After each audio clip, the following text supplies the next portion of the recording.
اعوذ باللہ من الشیطان الرجیم بسم اللہ الرحمن الرحیم لیکن اللہ یشہد، لیکن اللہ تعالیٰ گواہی دیتا ہے بما انزل الیک،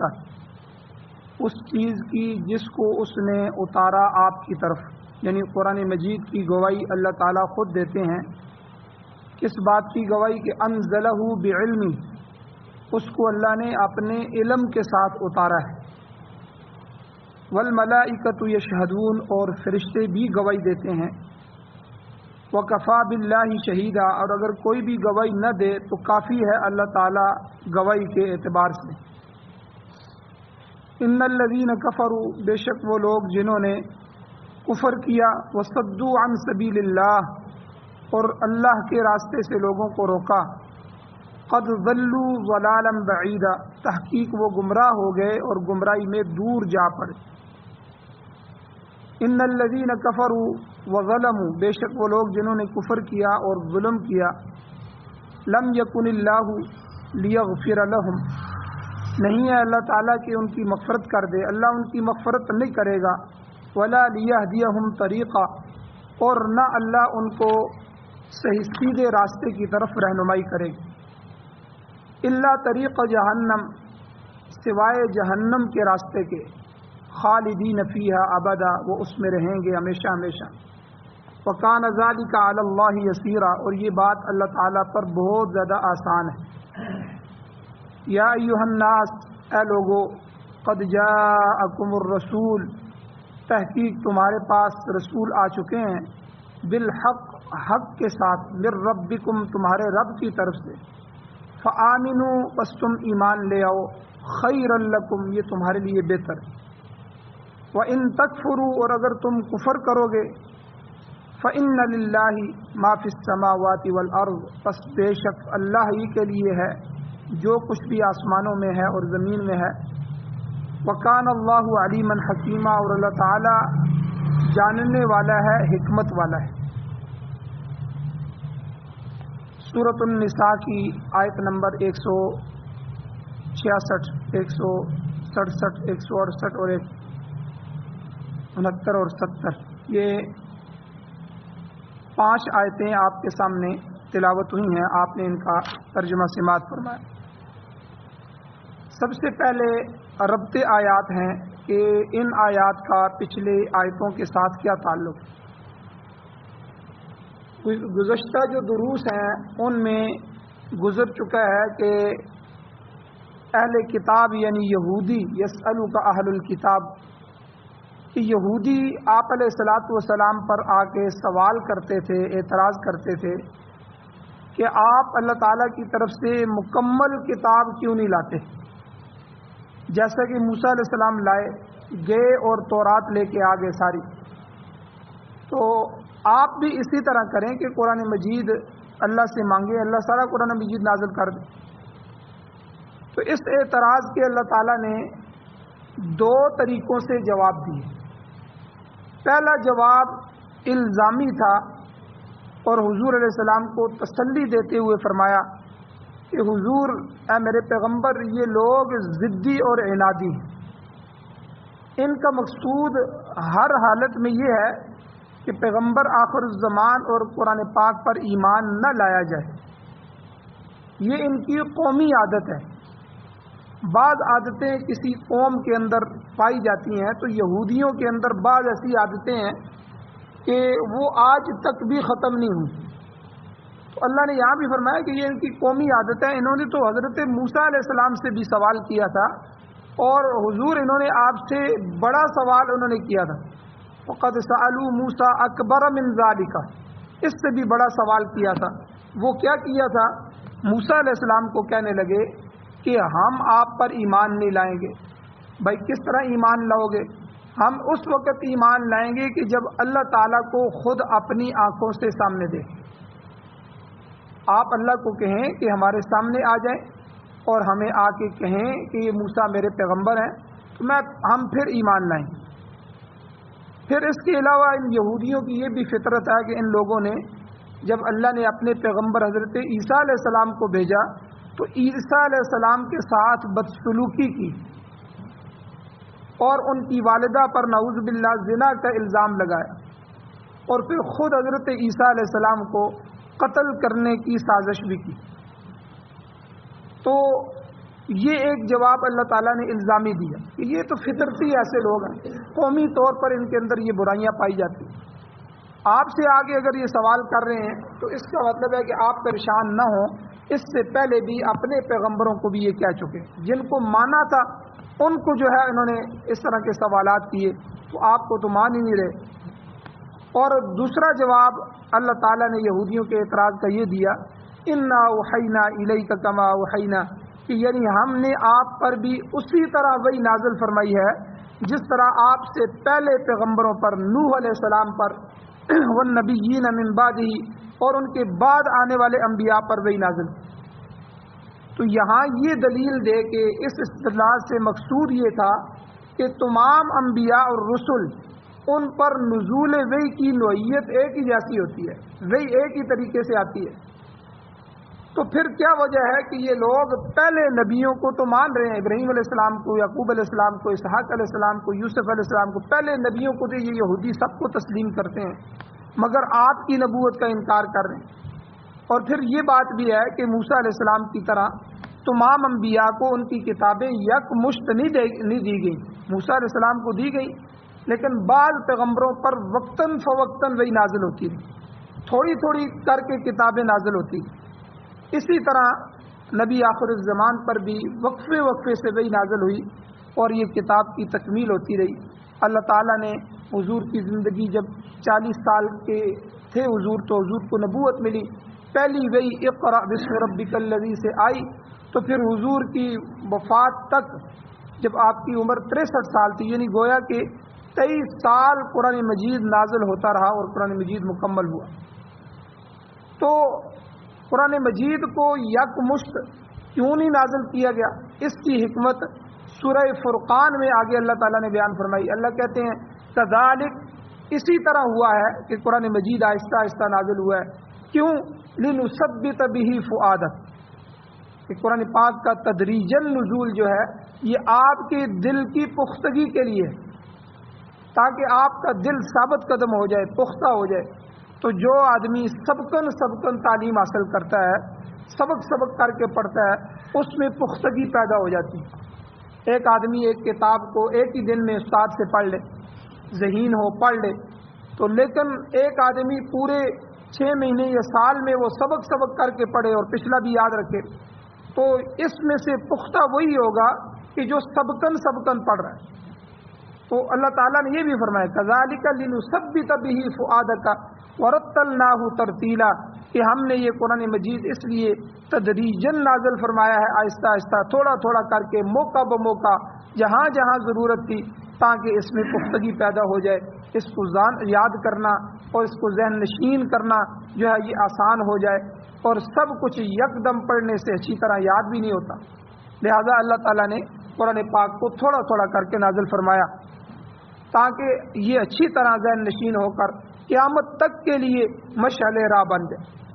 تھوڑا تھوڑا پڑھنے میں یہ بھی سہولت ہوتی ہے کہ اس دوران پیدا ہونے والے شکوک اور شبہات کی تشریح بھی ہوتی رہتی ہے، اور اس طرح انسانی ذہن اس قرآن کو مکمل طور پر قبول کر لیتا ہے۔ تو قرآن پاک کے نزول کا یہ جو تدریجی عمل ہے یہ 23 سال میں مکمل ہوا، اور باقی انبیاء علیہم السلام جو گزرے ہیں ان پر بھی وقتاً فوقتاً وہی نازل ہوتی رہی ہے۔ ان میں سے بھی بعض انبیاء کا ذکر اللہ تعالیٰ نے قرآن مجید میں کر دیا ہے اور بعض کا نہیں کیا۔ اللہ نے خود فرمایا رسولا قد قصصناہم علیک من قبل اور رسولا لم نقصصہم، بہت سے رسولوں کے ہم نے آپ کے سامنے قصے بیان فرمائے، واقعات بیان فرمائے، حالات بیان فرمائے، تو بہت سے رسولوں کے نہیں بیان فرمائے۔ تو اس کی تفصیلات بھی پیچھے گزر چکی۔ تو بہرحال تمام انبیاء اور رسولوں پر اجمالی طور پر ایمان لانا ضروری ہے، اگرچہ قابل عمل جو ہے یہ جو شریعت ہے یہ آخری نبی کی آخری شریعت، عمل ہم نے اس آخری شریعت پہ کرنا ہے، لیکن ایمان ہم نے سب کتابوں پر، سب نبیوں پر، سب شریعتوں پر لانا ہے، عمل ہم نے اس آخری کتاب پر کرنا ہے۔ اللہ تعالیٰ نے یہ بھی واضح فرما دیا کہ سارے نبی مبشر و نذیرہ مبشر اور منذر ہوتے ہیں، ڈرانے والے ہوتے ہیں، خوشخبری دینے والے ہوتے ہیں۔ نیک لوگ جو ان پر ایمان لے آتے ہیں تو ان کو خوشخبریاں سناتے ہیں کہ اللہ تم سے راضی ہو گیا، اور اسی طرح کل کے لیے تمہارے لیے جنت ہے اور جنت کا ٹھکانہ ہے، جنت کی نعمتیں ہیں۔ اور برے لوگ جو ہوتے ہیں جو انبیاء کو تنگ کرتے ہیں اور انبیاء کے راستے میں روڑے اٹکاتے ہیں، لوگوں کو اللہ کے راستے سے روکتے ہیں، خود بھی ایمان نہیں لاتے، لوگوں کے ایمان کی رکاوٹ بنے ہوتے ہیں، ایسے برے لوگوں کا انجام بھی وہ سناتے ہیں۔ ان سے ڈرانے کے لیے بھی یہ ڈرانا اور خوشخبری سنانا یہ دونوں انبیاء کے فرائض منصبی میں شامل ہوتا ہے، تاکہ کل قیامت کو اللہ تعالیٰ فرماتے ہیں لِأَلَّا يَكُونَ لِلنَّاسِ عَلَى اللَّهِ حُجَّةٌ، تاکہ کل قیامت کو کوئی شخص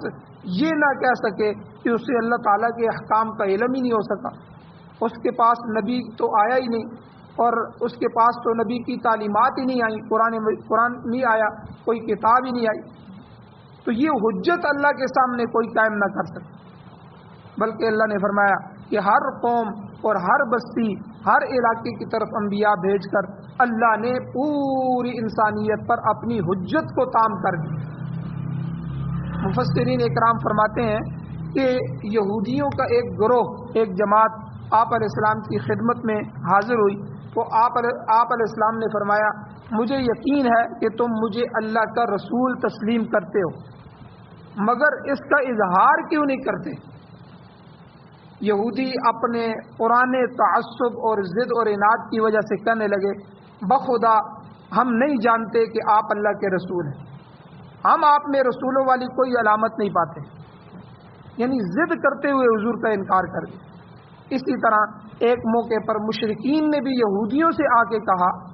چونکہ مکہ کے جو مشرک تھے وہ کہتے تھے ہم دین ابراہیمی پر ہیں، لیکن ان کو یہ بھی پتہ تھا کہ جو یہودی ہیں یہ اہل کتاب ہیں، یہ علم والے لوگ ہیں، تو انہوں نے آ کر یہودیوں سے کہا، مشرکین نے، بتاؤ کہ تم لوگ اہل علم ہو، بتاؤ ہمیں حضرت محمد صلی اللہ علیہ وسلم یہ جو نبوت کا دعویٰ کر رہے ہیں اس میں یہ سچے ہیں کہ نہیں؟ تو وہاں بھی انہوں نے ہٹ درمی اور ضد کا مظاہرہ کیا اور آپ میں پائی جانے والی جو علامات نبوت تھیں ان کا صاف صاف انکار کر دیا، تاکہ جو ہے یہ لوگ مسلمان نہ ہو جائیں۔ اور اللہ تعالیٰ نے یہودیوں کی اس ضد کا تذکرہ مختلف مقامات پر قرآن مجید میں کیا ہے کہ یہ لوگ نبی آخر الزمان کو اچھی طرح حضور علیہ السلام کو پہچانتے تھے، اس پہچاننے کے باوجود آپ کی رسالت کا مسلسل انکار کر رہے ہیں، حالانکہ آپ کی علامات جو ہیں حضور کی ان کی کتابوں میں بھی موجود ہیں اور ابھی تک موجود ہیں، اگرچہ ان کتابوں میں بہت سی تحریف ہو چکی ہے، رد و بدل ہو چکا ہے، تورات اور انجیل بدلی جا چکی ہیں، تو اس کے باوجود کئی نشانیاں ابھی بھی موجود ہیں۔ اب یہ حضور سے حسد کیوں کرتے تھے؟ حسد کس بات کا تھا؟ ان میں حسد کی بڑی وجہ یہ تھی کہ اللہ کا آخری نبی بنی اسرائیل کے بجائے بنی اسماعیل میں کیوں آ گیا؟ حضرت ابراہیم علیہ السلام جد امجد ہیں حضور علیہ السلام کے، اور اسی طرح یہودیوں کے بھی بڑے ہیں، عیسائیوں کے بھی بڑے ہیں، یہ تینوں قوموں کے بڑے، اور مشرکین مکہ جو تھے وہ بھی ابراہیم علیہ السلام کو بڑا مانتے تھے، تو یہ چاروں قومیں یہی کہتی تھی کہ ابراہیم علیہ السلام ہمارے ہیں۔ تو ابراہیم علیہ السلام کی دو اولادیں یعنی اسماعیل علیہ السلام اور اسحاق علیہ السلام، تو اسحاق علیہ السلام سے آگے یعقوب علیہ السلام، اور آگے ان سے یوسف علیہ السلام، اور آگے سارے نبیوں کا سلسلہ چلا، اور حتیٰ کہ موسیٰ علیہ السلام، عیسیٰ علیہ السلام تک جو ہے، سلیمان علیہ السلام، داؤد علیہ السلام، یہ سارے نبی جو ہیں یہ حضرت اسحاق علیہ السلام کی اولاد میں آئے۔ تو یہودی اس انتظار میں تھے کہ یہ ہماری لڑی میں سے ہی آخری نبی آئیں، اور ابراہیم علیہ السلام کی جو دوسری اولاد ہے اسحاق علیہ السلام کے ساتھ اسماعیل علیہ السلام، تو اسماعیل علیہ السلام کی اولاد میں سے کوئی نبی نہیں آیا،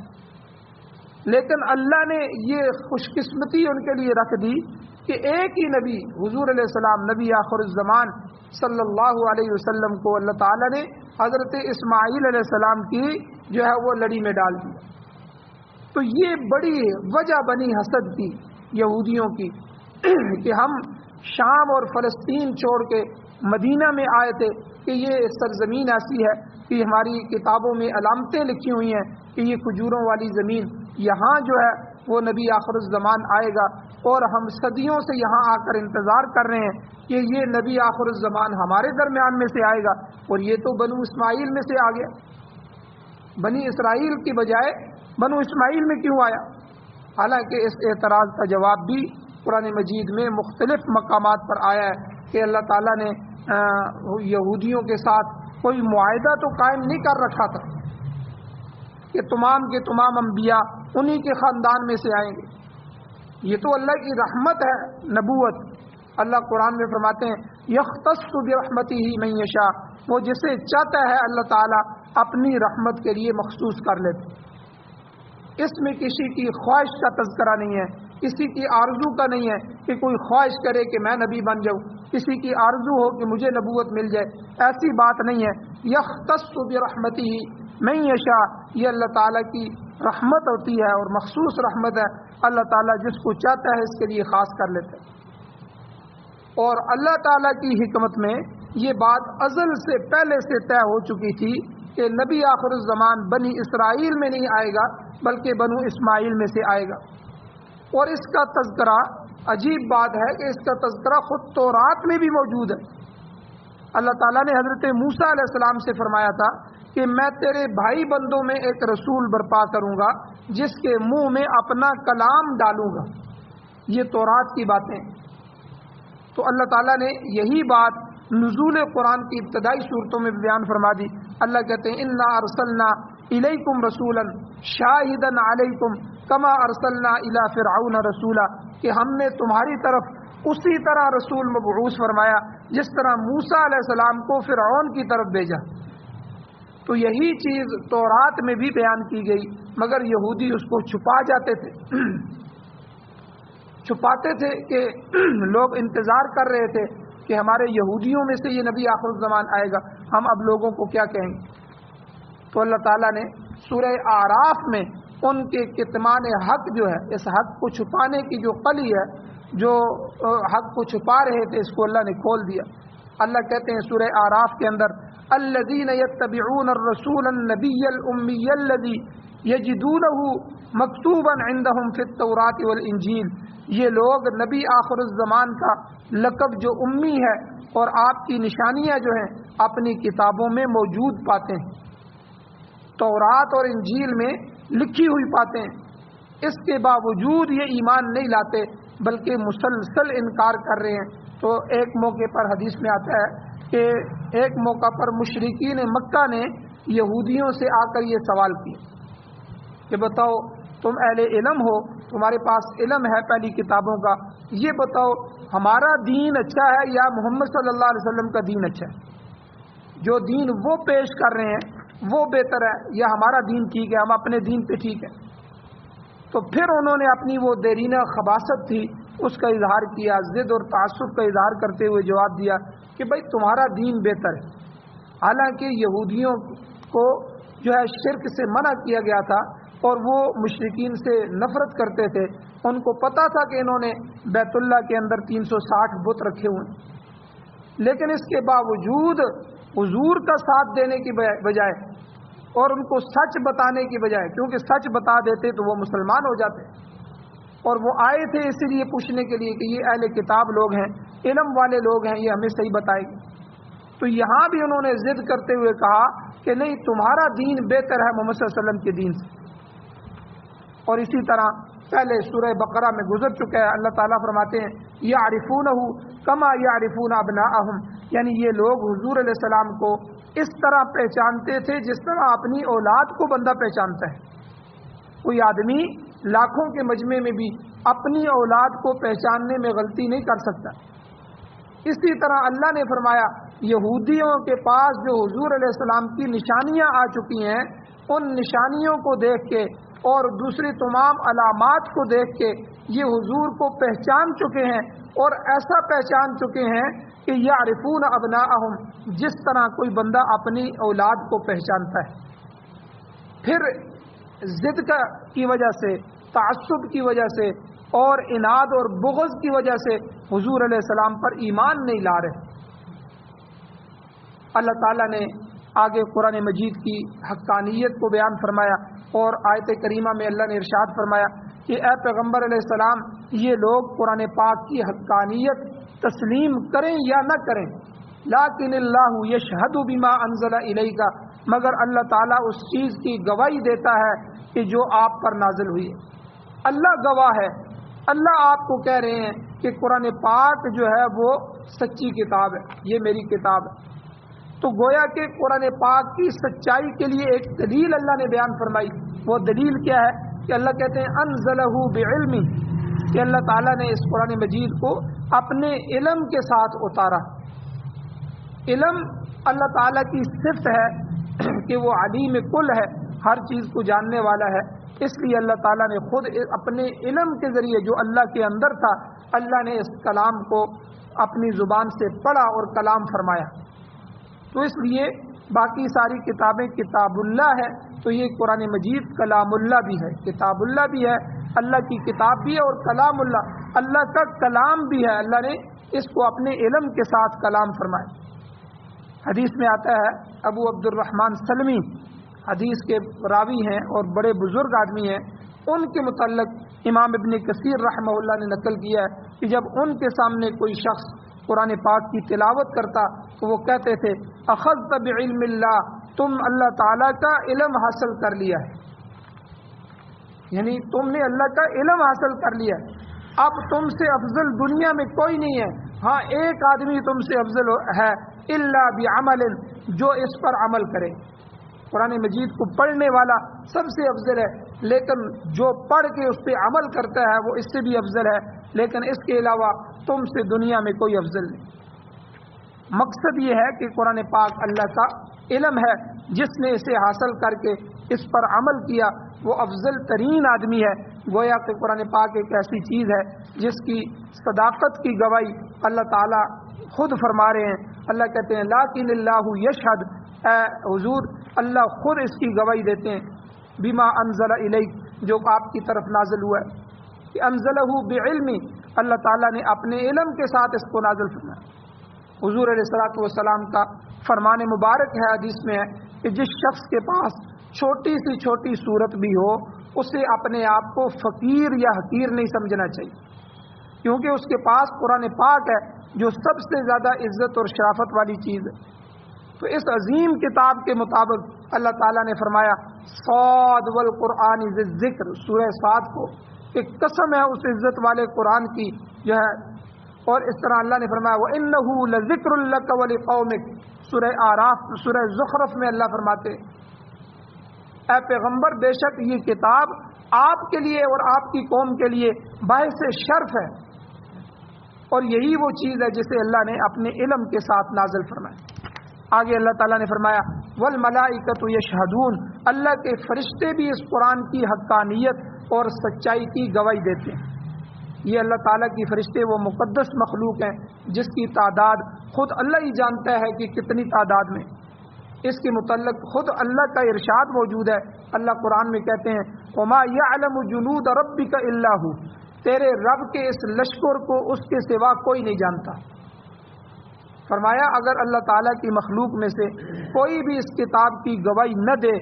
فرشتے بھی نہ دیں، تو وکفیٰ باللہ شہیدا، اللہ تعالیٰ کی گواہی ہی کافی ہے۔ خدا خود اپنی کتاب کی صداقت اور حقانیت کا گواہ ہے۔ اور پھر یہ بھی ہے کہ اللہ تعالیٰ کی گواہی سے بڑھ کر کس کی گواہی ہو سکتی ہے، جیسے کہ دوسری جگہ اللہ نے فرمایا قل ای شیء اکبر شہادہ، کہ کس کی شہادت جو ہے بڑی ہے، قل اللہ، خود اللہ نے فرمایا پیغمبر ان کو کہیں اللہ کی گواہی سب سے بڑی، شہیدم بینی و بینکم، وہ اللہ میرے درمیان اور تمہارے درمیان گواہ ہے۔ تو یہاں بھی اللہ نے فرمایا کہ خدا تعالی خود شہادت دیتا ہے کہ یہ اللہ کی سچی کتاب ہے۔ توحید کے بارے میں بھی اللہ تعالیٰ کی گواہی کا ذکر آتا ہے۔ اللہ تعالیٰ فرماتے ہیں شہید اللہ انہ لا الہ الا ھو والملائکہ، اللہ اور اس کے فرشتے اور اولو العلم قائما بالقسط، انصاف پر قائم رہنے والے صاحب عقل لوگ یہ سب گواہی دیتے ہیں کہ انہ لا الہ الا ھو، کہ اللہ کے سوا کوئی معبود نہیں۔ اللہ کے سوا کوئی مشکل کشا نہیں، کوئی حاجت روا نہیں، اللہ کا کوئی شریک، کوئی سہیم نہیں۔ تو اسی طرح قرآن پاک کے بارے میں بھی اللہ تعالیٰ کی گواہی سب پر فوقیت رکھتی ہے۔ اللہ خود گواہ ہے قرآن مجید کے بارے میں۔ اللہ تعالیٰ نے اپنی یہ آخری کتاب اپنے آخری نبی پر اپنے علم سے اتار دی۔ اس کے علوم، اس کے معارف، اس کے حقائق، اس میں جو احکام اور مسائل اور نقاط بیان ہوئے، یہ ذخیرہ اتنا بڑا ہے قرآن مجید میں کہ بڑے سے بڑا انسان بھی اس کی کسی چیز پر بھاری اور حاوی نہیں ہو سکتا۔ اللہ تعالیٰ نے اپنے آخری نبی سے فرمایا وَلَا تَعْجَلْ بِالْقُرْآنِ مِنْ قَبْلِ أَنْ يُقْضَى إِلَيْكَ وَحْيُ، کہ وحی کے مکمل ہونے سے پہلے آپ قرآن مجید کے پڑھنے میں جلد بازی نہ کریں۔ وَقُلْ رَبِّ زِدْنِي عِلْمًا، سورہ طٰہٰ میں فرمایا بلکہ آپ یوں کہیں کہ اے پروردگار میرے علم میں اضافہ فرما۔ اللہ سے یہ دعا مانگتے رہیں، اے اللہ میرے علم کو بڑھائیے، میرے علم میں اضافہ فرمائیے۔ تو یہ تو قرآن مجید ہے جس کے بارے میں اللہ تعالیٰ خود گواہی دے رہے ہیں کہ اللہ تعالیٰ کی یہ کتاب ہے، اور اللہ کے فرشتے بھی گواہی دیتے ہیں، اہل علم بھی گواہی دیتے ہیں کہ یہ اللہ کی کتاب ہے۔ اللہ تعالیٰ سے دعا ہے اللہ ہمیں عمل کی توفیق عطا فرمائے۔ آمین۔ الحمدللہ رب العالمین والعاقبۃ للمتقین والصلاۃ والسلام علی رسولہ النبی الامی الکریم۔ یا اللہ ہماری کمیوں کو تائیوں کو معاف فرمائیے، درگزر فرمائیے، صغیرہ کبیرہ گناہوں کو معاف فرمائیے۔ قرآن مجید کو سچا ماننے، سچا سمجھنے کی توفیق عطا فرمائیے۔ قرآن کے ساتھ محبت نصیب فرمائیے، قرآن و سنت پر عمل کرنے کی توفیق عطا فرمائیے۔ یا اللہ سعادت والی زندگی اور شہادت والی موت نصیب فرمائیے، بیماروں کو شفا عطا فرمائیے۔ یا اللہ جو حضرات ایمان کی حالت سے اس دنیا سے جا چکے ہیں، یا اللہ ہم سب کی بخشش فرمائیے۔ یا اللہ ہماری حاجتوں کو غیب کے خزانوں سے پورا فرمائیے۔ یا اللہ جو حضرات کی جن جن پریشانیوں میں ان کی پریشانیوں کو ختم فرمائیے۔ صلی اللہ تعالی علی خیر خلقہ محمد و آلہ